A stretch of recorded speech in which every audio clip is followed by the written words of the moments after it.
আসসালামু আলাইকুম রহমতুল্লাহি ওবরকাতুহ।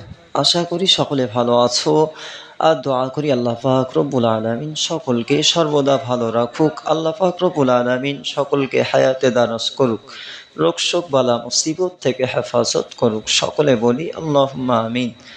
আজকের কোন বিষয়ে আলোচনা হবে সকলে থাম্বনেল দেখে বুঝতে পেরেছো। তারপরে আমি বলছি, আজকের আলোচনা হবে কেউ টাকা ধার চাইলে এই 5টি কাজ করো। সেই 5টি কাজ কি? আজকের এই বিষয়ে আলোচনা হবে। তো দেরি না করে আমি আমার মূল বক্তব্য শুরু করছি। সকলে ধীর স্থিরভাবে মনোযোগ সহকারে আমার কথাগুলো শুনবে। নাম্বার 1, হুট করে হ্যাঁ না বলবে না। আগে পুরো পরিস্থিতিটা বুঝে নাও, তারপরে টাকা ধার দিবে যদি কেউ টাকা ধার চায়। নাম্বার 2, প্রয়োজন বুঝে সিদ্ধান্ত নাও। সত্যিই দরকার আছে কিনা যাচাই করো।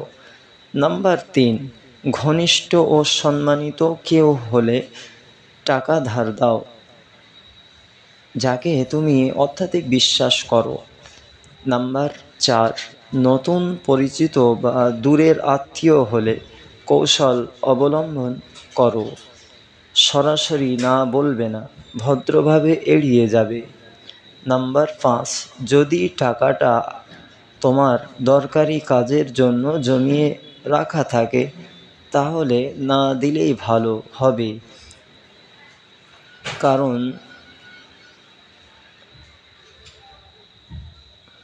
দরকারি কাজ আটকে যেতে পারে যদি তুমি সেই জমানো টাকাটা ধার দিয়ে ফেলো। আল্লাহ পাক রব্বুল আলামিন আমাদের সকলকে এইভাবে চলার তৌফিক দান করুক। সকলে বলি আল্লাহুম্মা আমিন। যদি ভিডিওটা ভালো লেগে থাকে তাহলে একটা লাইক কমেন্ট শেয়ার করে দেবে। আমার চ্যানেলে যারা নতুন, চ্যানেলটা সাবস্ক্রাইব করে আমার পাশে থাকবে। সকলে সর্বদা ভালো থাকবে, সুস্থ থাকবে, এই বলে আমি আমার বক্তব্য ইতি করছি। আসসালামু আলাইকুম ওয়া রাহমাতুল্লাহি ওয়া বারাকাতুহু।